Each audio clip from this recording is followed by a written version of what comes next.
Hello and welcome. My name is Johanna Koljonen and this is Crosstalks.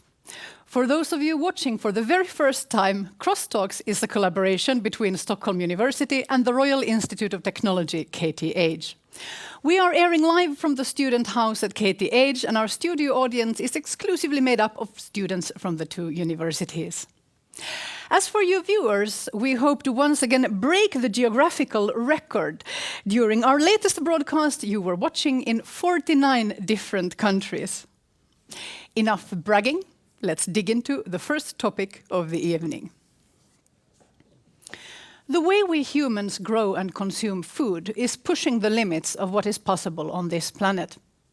Our consumption levels of meat and fish in particular are becoming an ever greater challenge.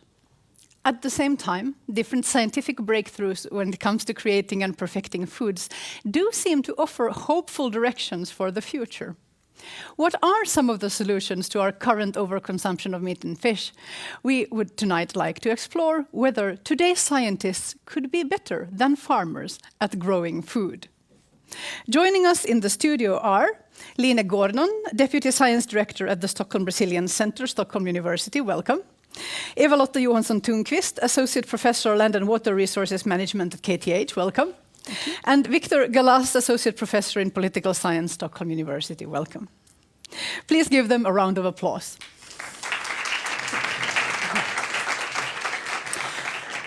Eva-Lotta Thunqvist, everybody seems to be talking about economic growth, and we know from the media that this is what our governments are interested in measuring.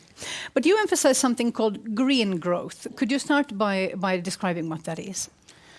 Yeah, when you talk about economic growth, then you think that the economy is the limit. But if you consider that the Earth is actually the limit, we are living on only one planet, but we consume things as we have here in Sweden, 3 planets, which is a bit of a problem for all of us, I would say. In the context of food production, then, I'm thinking often in the newspapers, I seem to read things like organic farming won't work because it's so small scale that the economy demands somehow, the idea of financial gain demands food production and animal husbandry on an industrial scale. Do you think that that is a false dichotomy? It depends. It's true in a way because you measure things by the very short horizon, and you look at the economy at the moment. But economy is actually to take care of our resources. That's the fundamental meaning of the word. So that you should actually take care of the resources in the long run. And in the long run, that means you have to be ecological to take care of our earth, the soil and the water we have. Yeah, that's great. I just realized, as you say, yes, economy means actually taking care of resources rather than maximizing profits. Yeah. Fantastic. Victor Galaz, part of your work is in the field of emerging technologies. How hopeful are you when it comes to technology's role in solving the complex food crisis we're in? Well, I think I'm both hopeful and realistic. I'm realistic in the sense that many of the problems we're facing today are not about technology. They're about waste, they're about inefficiency, and they're about diets, essentially. But then there is a stream of different technologies that could help us on the way. Some of them we see already being diffused, for example, mobile technologies in Africa that provide microinsurance, microfinance, information, for example. And then there's more things on the crazy edge of technology would be like robotics and artificial intelligence for farming, for example, or synthetic biology. But I see a broad span of technologies that could help us, in a way, create more food. But at the same time, to acknowledge that there's limits to what technology can achieve, and there are more serious problems that cannot be addressed by just technology. You mentioned waste there, that's wastefulness, that's again being uneconomical with the food that is actually being There's produced. A lot of food. I'm very curious about how mobile technology can help us solve food problems. Do you have a practical example of that? I know from Kenya, for example, mobile technologies are making a very, very big impact in all sectors. And for agriculture, for example, you can get a microloan as a farmer by getting it easily to your mobile and also paying with your mobile. You can get weather reports through your mobiles. You can get access to market information, essentially knowing where is the best way to sell your commodity that you're producing, depending on market prices, for example. And that's just one of the early things that we're seeing at the moment. And that helps, I mean, that's helping small-hold farmers at the moment. Lena Gordon, your research focuses on governing freshwater for food. Could you describe the challenges in food production from your perspective? Well, I think from my perspective, one of the fundamental challenges is how we actually manage our landscapes better to provide both food production, but also water resources and what we call the ecosystem services, which are basically the benefits that nature generates for humans. The food is one of the benefits, but there's others. There's pollination, clean water, carbon dioxide sequestration for climate regulation, etc. And if we think about the challenge we're facing, we're going to be 9 billion people on this planet. We probably have to double food production or something like that. And the amount of water that's required for food production is enormous. So I usually ask my students about how much water do you think we use on a daily basis? And they usually answer in the range of 20 to 200 liters per day. But for the diet that we eat, we actually eat around 3,000 liters of water every day. That's the amount of water that's gone into producing the food that one person eats during one day? Exactly. But it's the amount of water in terms of rainfall that falls on the crops that the crops need to be grown. So that's an enormous amount of water. We use 70% of all the water that we use is for food production. I think here in a country like Sweden, where fresh water is one of the most abundant resources, that this would be a problem is incredibly difficult to sort of fathom.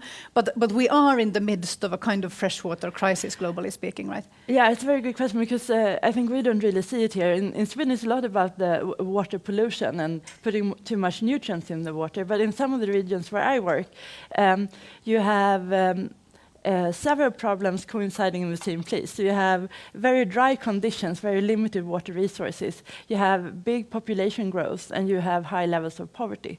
So and high levels of malnutrition. So in most of the regions where we actually have this population growth happening, and where we will need to increase, where food demands are going to increase the most, are also the most water scarce regions in the world. Yes. Just a comment there, and also in Sweden we import half of the water that we need, so-called virtual water, to produce food and to produce clothes and other stuff like pads and pods. So with virtual water, does that mean that we're spending it somewhere else? Somebody is spending it somewhere else, and we import half of that. Although we are a country with lots of fresh water with good quality, we import it from places on Earth where there is a scarcity right now, and this can't continue, of course. One aspect to get an incredibly practical level then was something that's very trendy now. I find from following the media is urban farming, and there's an idea that's being, maybe at least in the lifestyle sections, mentioned a lot, that we could solve some parts of the food problems by growing food extremely locally in cities and even in our home. You're all nodding. How realistic is this? I'm nodding because I think it's nice to have urban farming, and I think farming sometimes can also be sort of a way to almost reconnect to nature and have some nature experience. I'm maybe not nodding because I think that's where you solve most of the food needs. I think that can be a complementary source, and it can also provide maybe some insurance if we would have some problems in cities. But I think most of the food production will take place in landscapes outside of the cities. It's good to say insurance. If we have problems in cities, that's a way of saying if the food transport system were to collapse because of weather or conflict, exactly, people would not starve as fast.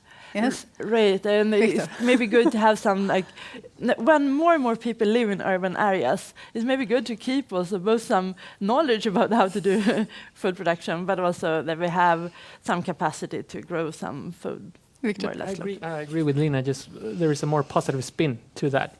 essentially that the majority of the world's cities that we will see in 2050 haven't been built yet.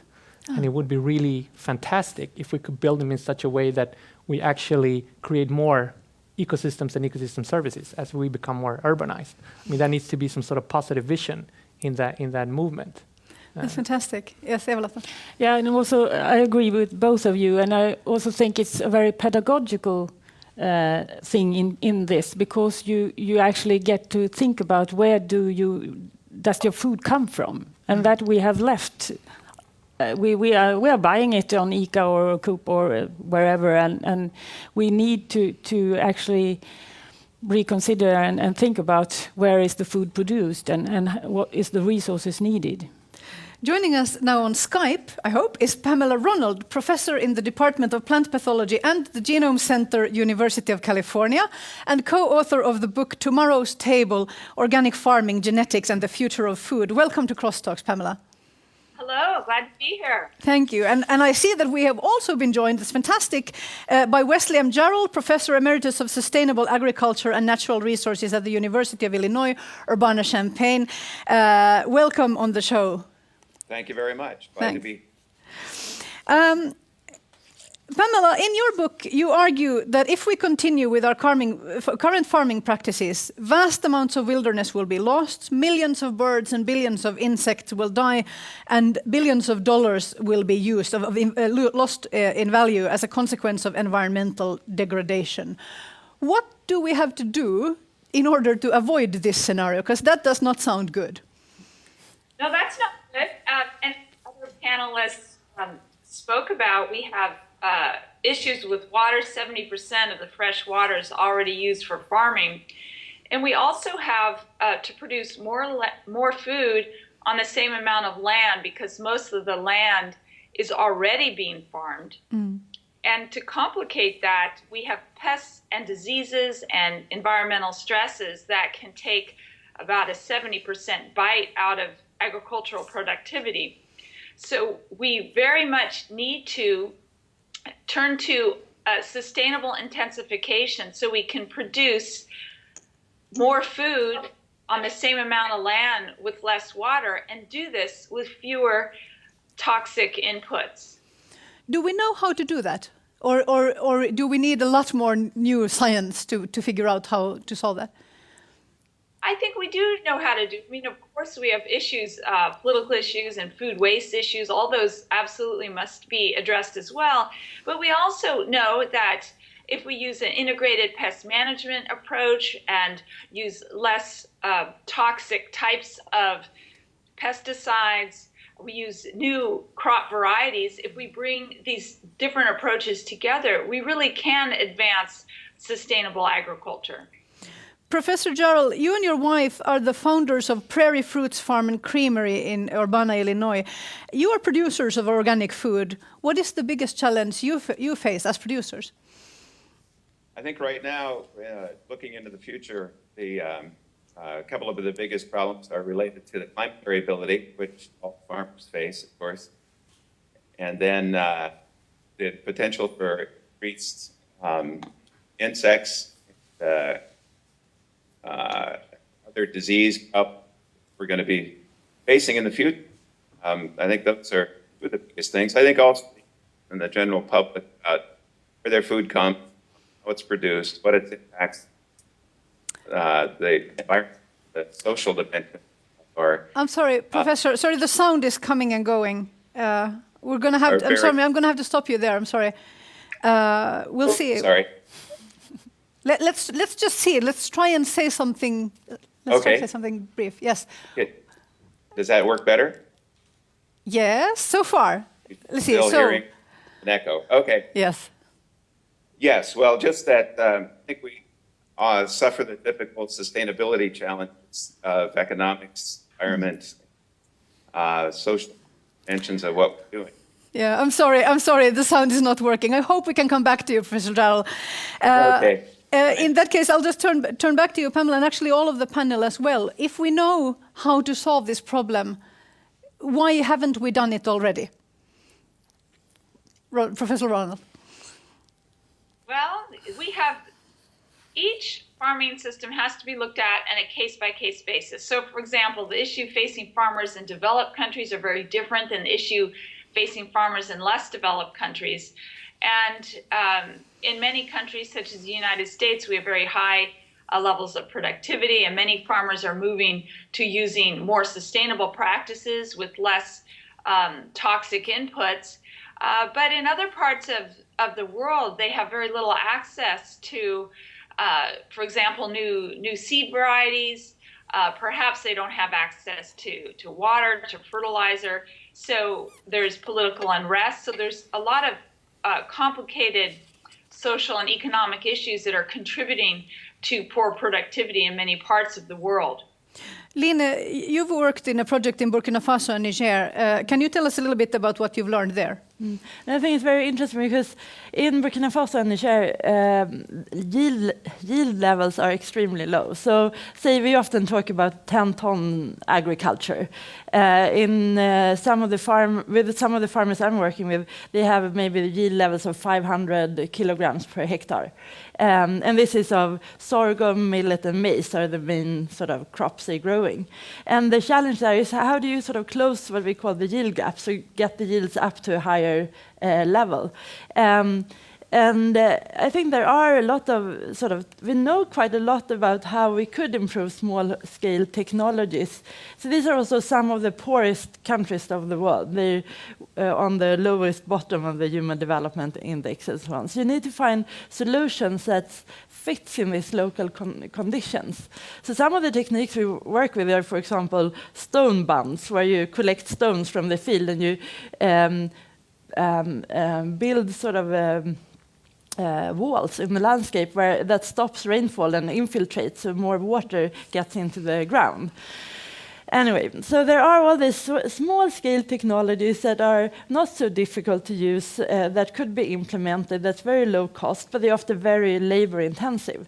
And one of the main challenges is why are they not taken up on a larger scale? And I think that has to do with many more social aspects than the actual technological solution. So it has to do with farmers' visions of the future, where they have the possibility of investing in what they want to basically do in the future, and also about this enormous sort of labor cost that it takes. But I wonder, Victor, Yeah, I just want to follow up. I mean, I agree with Lina, and I think there is an additional dimension to it, is that you don't only want to push down innovation now and implement it, you also need to maintain innovation over time. So essentially that community in Burkina Faso does not only innovate once, but also need to maintain that innovation capacity. I mean, if we move into 2 to 3 degree warmer world and we have other environmental changes, how would you make that community to continue to innovate over time and share the insights with other communities? Well, I mean, it doesn't sound, to me it sounds, I mean, this is when we're talking about building a wall out of stones to stop rainfall, it's technology on such a fundamental level that many of us, I'm sure, aren't even thinking of it in terms of technology. But I guess basically, fundamentally, the challenges are the same regardless of which kind of agriculture you're on. Okay, that's very interesting. Eva-Lotta. Yeah, I was just thinking that industrial agriculture does not pay its price now, its full price. That's why, I mean, you are pushing the debt to the next generation. We're spending too much water and also too much oil, which we haven't covered and we are yet. so, and when we are polluting the soils and we are not returning the organic material, and this is something the future generations have to deal with. So, I mean, it's pushing the debt in front of us towards. In that case, my layman's question is, I guess, that maybe, I mean, to me it sounds like we have maintained too much of our innovation capacity. We started inventing things without thinking about the consequences in some parts of the world, and in other parts of the world, we're not even building the stone wall. You're looking very doubtful, Victor. No, I mean, what's the best? I mean, if you have a certain future ahead and you have these huge challenges, 9 billion people, climate change, how are you going to prepare for that without promoting new ideas, testing out new things, sharing insights with other people, and constantly learning? I mean, for me, that's one of the key components. Lina? But maybe we haven't been so good at the capacity to learn and to evaluate whether our innovations are good or not. So how do you actually sort of monitor your success? I think that's one of the things that we might be failing. Just sort of an example, in one of these projects I've been involved in, that was actually in Tanzania, but we could see that through the small-scale system innovations and technologies, we actually got quite a bit of increase of yields, especially in years when there was quite a bit of rainfall. But then the farmers, they had to store this, the extra crops that they got, because they couldn't sell it because it was a good rainfall year, so they didn't get, so the prices were quite low. And then they had enormous problems with storage pests. So I thought that examples just illustrate how I think also in general we need much more systemic solutions. And sometimes I think agricultural solutions have been quite sectoral. You solve one problem, but you sort of create something else. So you have to have this more systems approach to finding the and also solution. it's not just that you need the systems approach. Yet when we're talking about solutions, it tends to be, consumers have to do this, or farmers have to do this, or something. But I do have to raise one part of it, which is the role of lifestyle change or cultural change, and the role of the consumers. I think, at least in the global north, now there is a high awareness that we should be eating food that is good for us and for the environment. But there is on a very practical level the ecologically produced organic, as they're called in English. Unscientifically, they are called this in English. The organic products are much more expensive, and there is a huge resistance on the individual level of making the transfer to these products and recommitting a much larger part of our income to the food that we buy. How can we? I mean, surely the individual consumer or the consumers as a collective do have a part of the responsibility, or do we? Yes, you're all nodding, Pamela. Yes, I think the organic production practices have really been very helpful in raising consumer awareness of the critical issues facing food production. However, just buying organic food does not solve all our agricultural problems. So in some cases, for example, strawberries here in California, the organic growers will use less methyl bromide, which is a quite toxic and potentially carcinogenic substance. And they combat diseases in that case using crop rotation. But there's other examples where organic farmers don't have the tools that they need to combat disease or pests or environmental stress. And in that case, sometimes organic farmers are actually using more land and more water and more toxic inputs than another farmer. So it's not as simple as buying organic products. We really need, as some of the other panelists have said, to really look on a case-by-case basis. And especially in light of the changing climate, where we're expected, the Intergovernmental Panel on Climate Change expects increasing floods and heat and drought. How do we adapt our agriculture to those different environmental challenges? And go ahead. Yeah, I was just thinking, this is terrifying to me, frankly. I wonder whether anyone, I mean, you guys are pretty clued in, but I wonder whether, I mean, whose responsibility is it?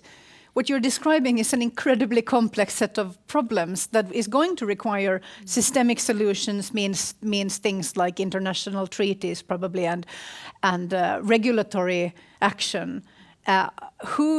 Is there anyone qualified to make those decisions? Do you see what I mean?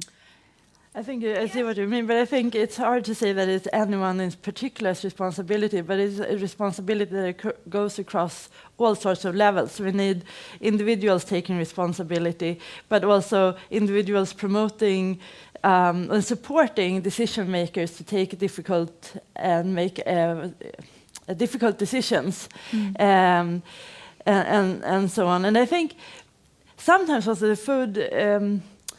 A lot of the challenges really meet on the plate that we eat, basically. So how can we find more inspirational ways of thinking of how we can eat in a better way?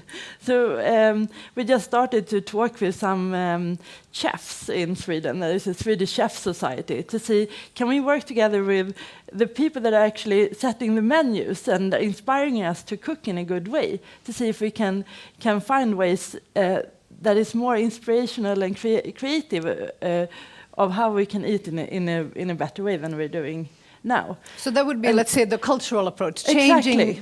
changing lifestyles and going through the general public. Exactly. Eva-Lotta, what would you suggest? Whose responsibility is this? I think whose responsibility is difficult, but I think you have to go through your heart or through people's heart. I mean, you have to really.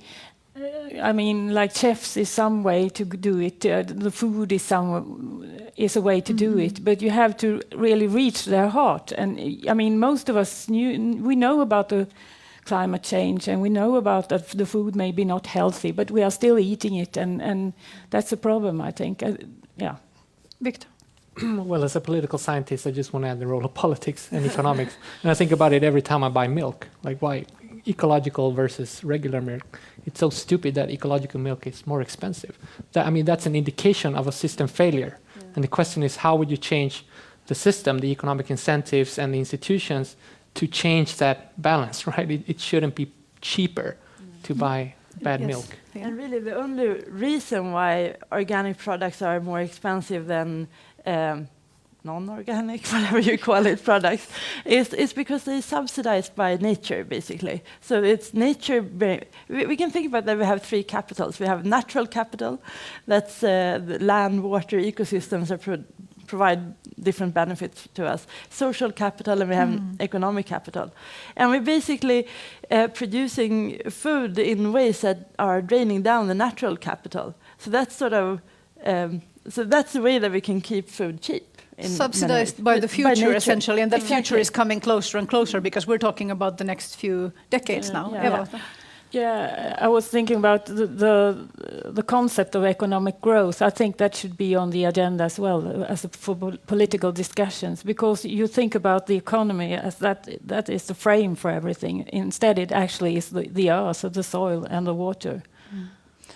I agree, and I wonder how realistic it is to get that change to happen fast enough, because this is an emergency now. Pamela?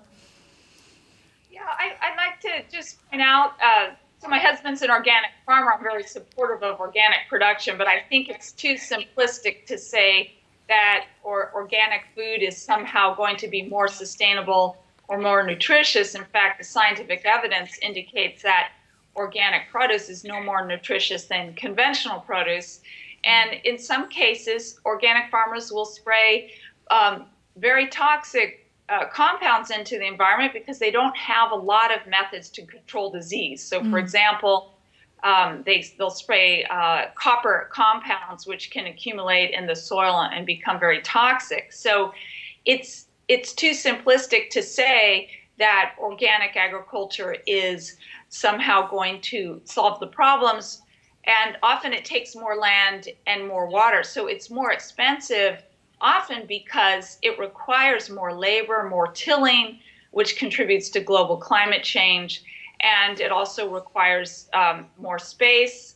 There was a new study out indicating that on average, most of the staple food crops have a much lower yield, for example, 30% lower yield when they're produced organically. So that's not for all crops. There's some fruits and vegetables that yield very well, and organic farmers could grow very well. But the issue is that organic farmers are limited by the different approaches they can use to control these pests and diseases. So I think, as some of the other speakers have pointed out, we really need to look on a case-by-case basis. And I really liked what Victor said, is we need to be open to new technologies and new ideas. And really the criteria should not be conventional or organic. The criteria should be, how can we enhance the sustainability of our food systems?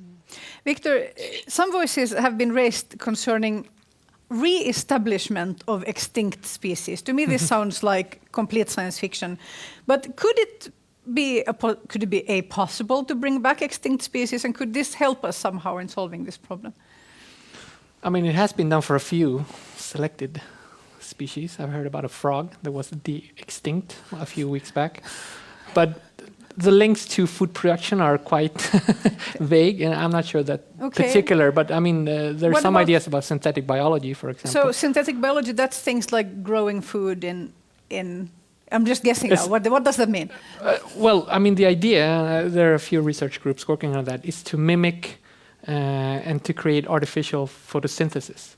So essentially you would boost the potential in crops to use photosynthesis and build in more energy in the crops that you get from the sun. I mean, that's the main idea. It hasn't been really proven yet, but there are some ideas about how to do it and different sorts of materials that you could use as well. I just have to, am I understanding this correctly? We would have plants that would store solar energy more efficiently for us than to eat. For us and for energy production. And energy is key in food systems, right? I mean, if you can get out more energy from the sun, then actually that loosen up a lot of other issues in agriculture as well. But a big part of this future debt that we're talking about has to do with the fact that so much of our farming is so incredibly dependent on, as you say, it's energy. So in practical terms, it's about oil. We're driving big oil-driven machines to produce and transport our food, and that becomes part of the cost of the systemic cost that the earth cannot bear. And this is why I think many people in the green movements around the world are doubtful about the role of technology, saying, well, that became such a big part of the burden the last time around. And I have to say, as a sort of layman, I mean, another one of these future technologies would be the growing of protein in vats that we sometimes hear about, the man-made hamburger and so on. It sounds to me like we are maybe not prioritizing the resources of the research correctly. My gut feeling is that it's probably the real answers are going to be more building stone walls and less inventing de-extincting species or things like that. Eva-Lotta? Maybe protect the species that are threatened at the moment of extinction. That would be, and also, I mean, we can't photosynthesize things. We are dependent on the green vegetable, because either through animal or directly through us, we are dependent on them, and that's really, I think, I'm more into the basics. I mean, to protect and to increase the in a simple way. Victor? No, I'm just thinking that, I mean, the nature of innovation is that you don't know where it's going. So maybe the lab-grown meat will recombine with some other weird idea and just create a huge revolution. And we don't know that, right? I mean, that's the principle of innovation. I mean, what you would need is diversity of ideas that you test out in small scales, and then eventually recombinations of these ideas could have really, really big impacts that are positive. Yeah, no, I also think that there are, I mean, if you look globally at the global land surface, it's basically almost 40% of our global land surface is used for some type of agricultural production. So it's either crop production or livestock and grazing. And I think we don't do well enough with that land. I think there is huge opportunities to improve both productivity and work together with nature in a better way than we've been doing on the land that we already have, and that's sort of what Pamela was saying also. So I think there's so much more we can do by combining ecological knowledge with hydrology and agronomy, and really sort of bringing more disciplines together.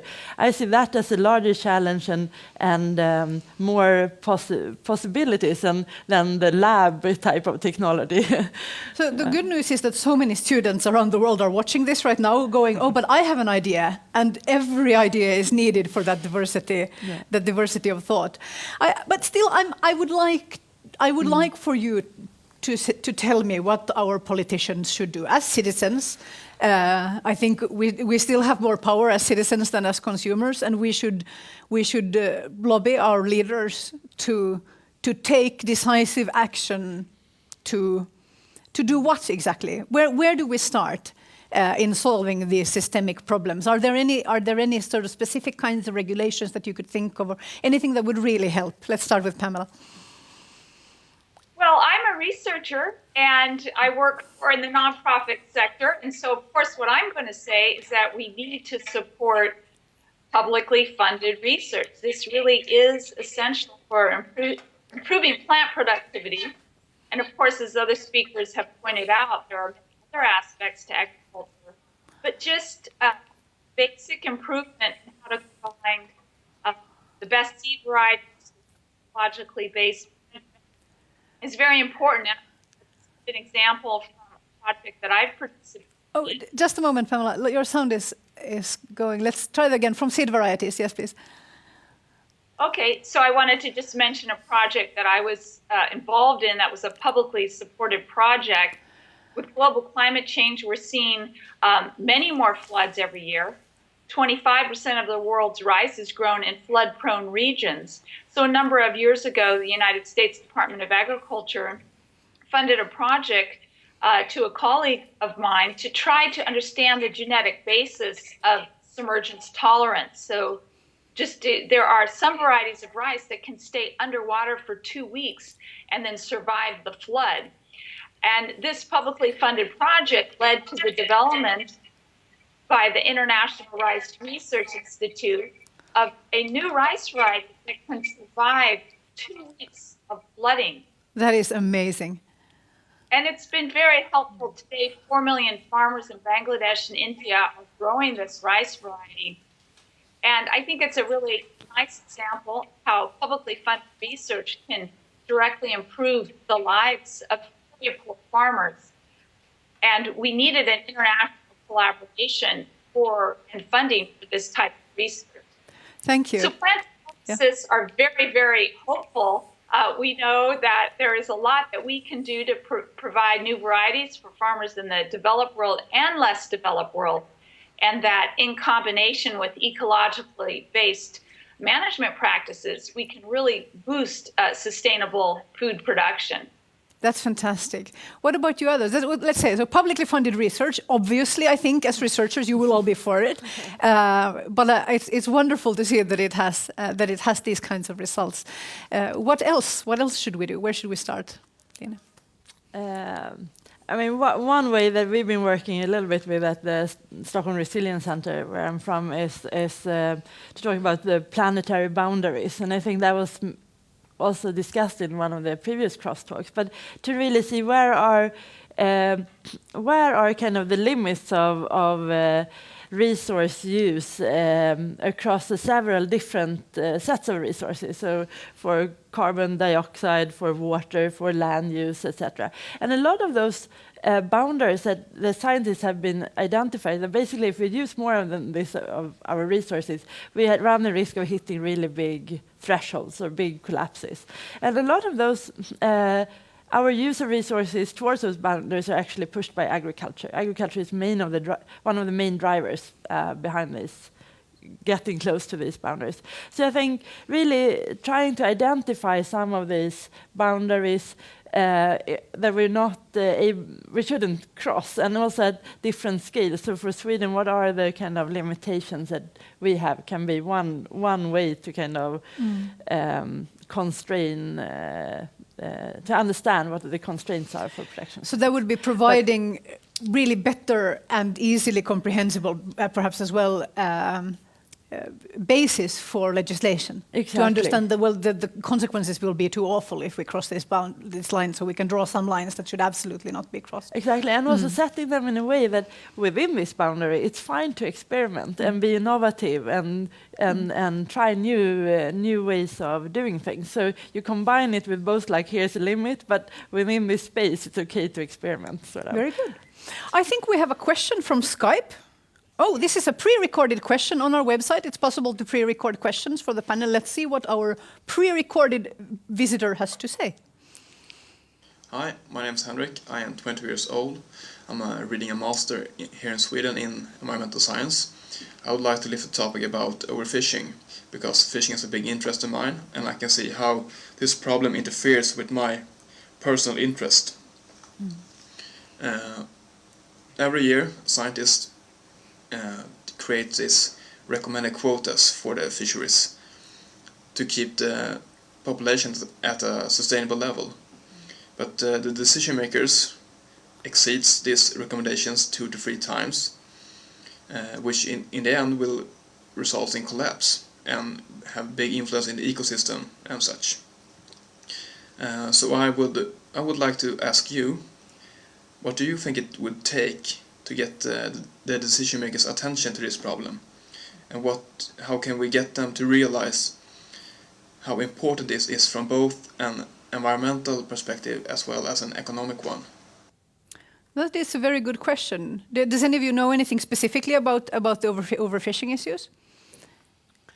A little bit, yeah. Eva-Lotta? We are trying out aquaponic systems, KTH, and that is because you most of the fish we eat here in Sweden we import, almost all of it, and this is a way of growing fishes and vegetables in closed systems, so you won't pollute the waters from it. So you have, for instance, we have tilapia, which is fed by mostly vegetarian substances, and then the wastewater from the fish tank goes to the tomato plants growing, and they take out the nutrients, and then the water is clean and going back to the fish tank. So that is a way of trying to implement systems which are not polluting, for instance, Baltic Sea or other lakes in Sweden or rivers. That's right. So one answer, because we're still going to need the fish proteins, is to produce it outside the natural systems where overfishing threatens to collapse. And then of course it's important how what you feed the fishes. So they should be mostly vegetarians. Then otherwise you have the problem because you feed the fishes with from the Atlantic or from. Oh, yes, that's right. Absolutely. So on the let's say the top level question, I guess, was how do we get the attention of the decision makers? So I guess in your respective fields you will have come across similar problems. You have very valid scientific information that you need decision makers to act upon, and then they don't. So do you have strategies for this?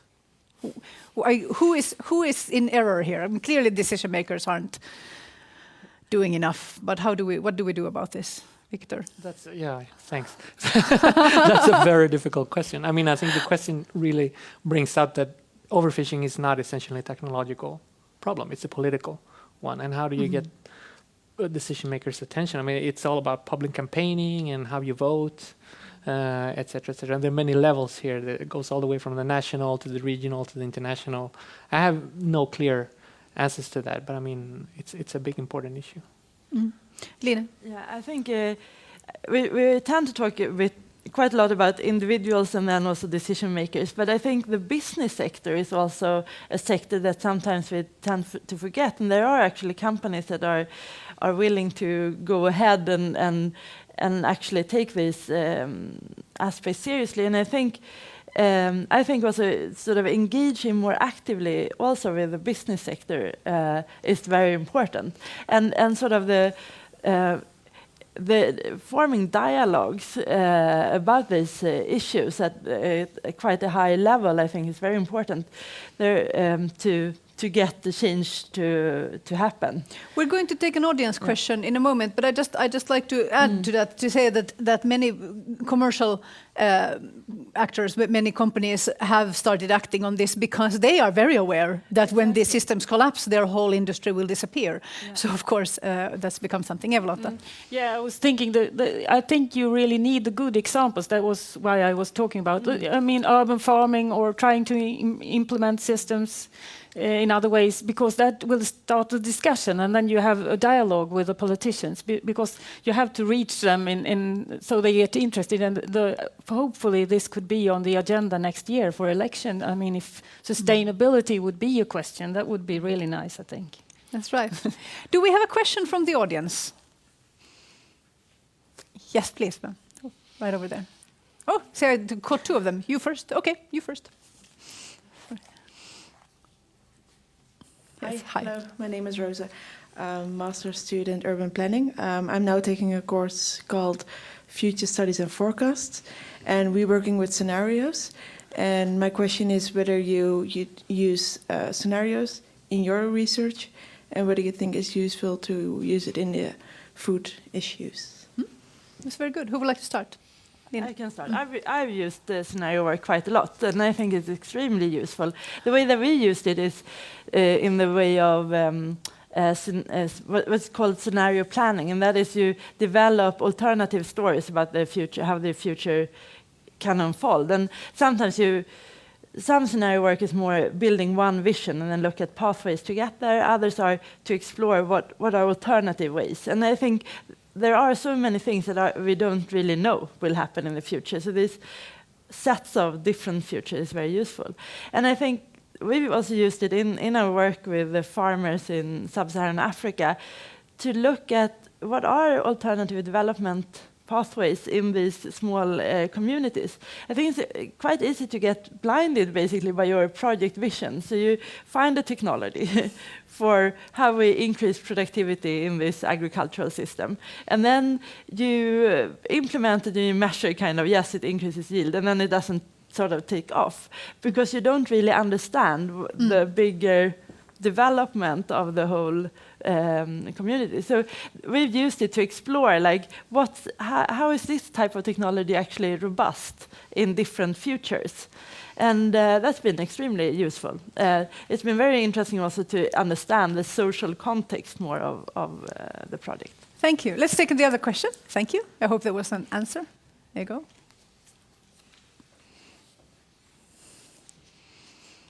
I'm doing this because we're running out of time, as one always is with interesting topics. Yes, please.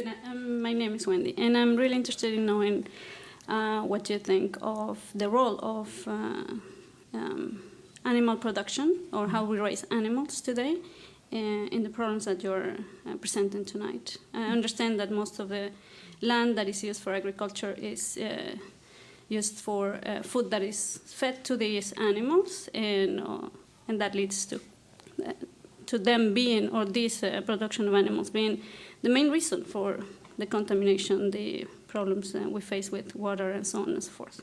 Absolutely. So what would you like to say about animal husbandry? Pamela?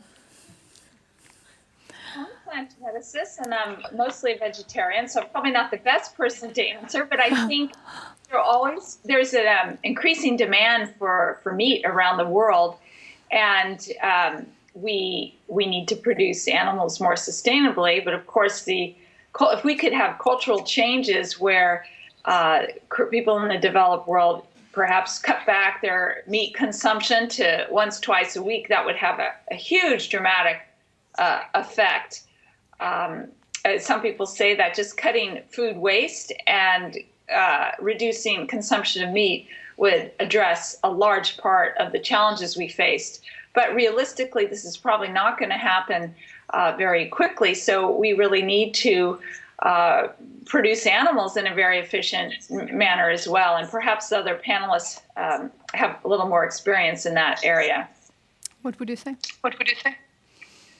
I would say that it's interesting to see that we're in a phase where these norms are changing. At least I don't think it's just Stockholm based. I think at some point you reach what some people call peak meat, that you stop eating more meat and essentially think about the environmental impacts you have, and maybe you will see a decrease in meat consumption because of awareness. But we're in it at the moment, so I don't know where it's going. In that case, I would like to ask you this. How many of you panelists have decreased your own meat consumption as you've become aware of these issues? Everyone. Except Pamela, perhaps we can't see your hand. Yeah, that is interesting. Yes, as well. I'm frustrated because I began when I was 15. I became a vegetarian. I thought, well, that was all our world food problems. And as you can see, I'm much older than 15 now. And that's not going to solve all the problems because we have countries that, for example, China, they're eating a lot more meat. So it's not as simple as just cutting back on our own meat consumption in developed countries. Well, I guess that was one answer to the question, at least, is that it does help. It is one answer, but it is not the answer. You know what, guys? We're running out of time, and we didn't solve the global food crisis during this panel. I'm a little disappointed, but I'm also inspired. I mean, terrified and inspired, as often happens when we talk about these topics. Thank you so much, Eva-Lotta Johansson, Thunqvist, Line Gordon, Victor Galaz, and Pamela Ronald. And we also had, for a very brief moment, Wesley and Jarrell with us. That is all we have time for in this first talk. If you're at home or at the office, go grab a cup of coffee. We'll be back on the hour with robots, children, and linguistics. See you then.